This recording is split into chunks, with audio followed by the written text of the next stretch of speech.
BrahMos NG supersonic cruise missile का परीक्षण अगले 2 सालों में होने जा रहा है। ब्रह्मोस एनजी मिसाइल को भारतीय वायुसेना के लड़ाकू विमानों से दागने के लिए विकसित किया जा रहा है। 290 किलोमीटर की उल्लेखनीय रेंज और मैक 3.5 की तेज गति ब्रह्मोस एनजी को दुनिया का सबसे घातक एयर लॉन्च्ड क्रूज मिसाइल बनाता है। भारतीय सेना ने 125 mm armour piercing fin stabilised discarding sabot APFSDS गोला बारूद का स्वदेशी उत्पादन करने के लिए RFI जारी किया है। APFSDS गोला बारूद भारतीय सेना के T-72 और T-90 टैंक के मारक क्षमता को बढ़ाएगा। बेहतर डेप्थ ऑफ पेनेट्रेशन क्षमता वाला यह गोला बारूद उन्नत सुरक्षा प्रणालियों से युक्त आधुनिक बख्तरबंद वाहनों को नष्ट करने में सक्षम होगा। भारतीय वायुसेना अपने बेड़े के पुराने हो चुके IL-76 कार्गो विमानों को बदलने के लिए नए कार्गो विमानों की तलाश कर रही है। जापान की कंपनी कवासाकी हेवी इंडस्ट्रीज द्वारा निर्मित कवासाकी C2 कार्गो प्लेन इसके लिए एक अच्छा विकल्प हो सकता है। Kawasaki C2 cargo plane 40 ton तक का साजो सामान ले जाने में सक्षम है, जो C1, C130 हेक्यूलर्स और A400M कार्गो विमानों की तुलना में अधिक है। 890 किलोमीटर प्रति घंटे का अधिकतम स्पीड, 6500 किलोमीटर की अधिकतम रेंज और 12,200 मीटर के अधिकतम ऊंचाई पर उड़ने की क्षमता इस कार्गो विमान को एक बेहतर विकल्प बनाता है।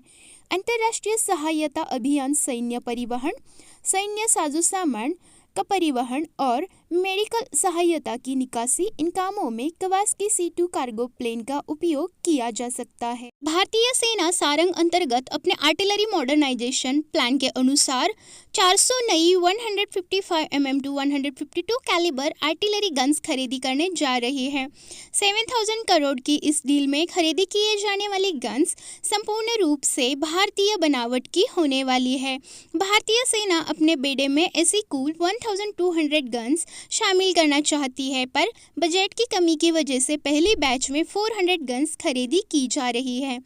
K9 वज्र तोपों को बनाने वाली Larsen and Toubro, Bharat forge और टाटा एडवांस सिस्टम्स लिमिटेड इस डील में स्पर्धा में हो सकती है। DRDO ने ballistic missile defence BMD system के फेज 3 के विकास कार्य शुरू कर दिया है। BMD फेज 1 के तहत DRDO ने ADV और PDV यहाँ 2 इंटरसेप्टर मिसाइल्स तैनात करने का काम पूरा कर दिया है, जो 2000 किलोमीटर तक मारा करने वाली बैलिस्टिक मिसाइल को रोकने में सक्षम है। DRDO ने BMD फेज 2 के तहत AD1 और AD2 का विकास किया है, जिसका सफल परीक्षण कुछ दिनों पहले किया गया है। AD1 और AD2 interceptor missiles endo to low exo वातावरण में 5000 किलोमीटर तक मारा करने वाले मिसाइलों को रोकने में सक्षम है। इससे आगे चलते हुए DRDO BMD फेज 3 के अंतर्गत ADAH और ADAM नामक 2 इंटरसेप्टर मिसाइल्स डेवलप करने जा रही है। ये दोनों नए इंटरसेप्टर मिसाइल्स हाइपरसोनिक मिसाइल्स को रोकने में सक्षम होने की आशा की जा रही है। आने वाले 4 से 5 साल में DRDO ADAH और ADAM का विकास परीक्षण करने जा रही है। भारत की defence research and development organisation laser और microwave based directed energy weapons विकसित कर रही है। इन वेपन्स की मदद से छोटे ड्रोन तथा फाइटर एयरक्राफ्ट जैसे हवाई खतरों को नष्ट किया जा सकता है। इन डायरेक्टेड एनर्जी वेपन्स के निर्माण में ज़्यादा लागत आती है, लेकिन ये वेपन्स ऑपरेशनल कॉस्ट में भारी कटौती कर सकती है। बेंगलुरु बेस्ड कंपनी मैजिक माइना ने अपने मिनिस्ट्रिक्स 4 mortar shell drop system UAV का अनावरण किया है। मिनिस्ट्रिक्स UAV एक बार में 4 60 mm या 2 81-82 mm मोटार को ले जाने में सक्षम है। यह UAV वॉरहेड का चयन करने में लचीलापन प्रदान करता है, ताकि इससे इम्पैक्ट डिटोनेशन, विलंबित डिटोनेशन, नियर सरफेस डिटोनेशन और डिस्टेंस डिटोनेशन जैसे कार्य किए जा सकते हैं।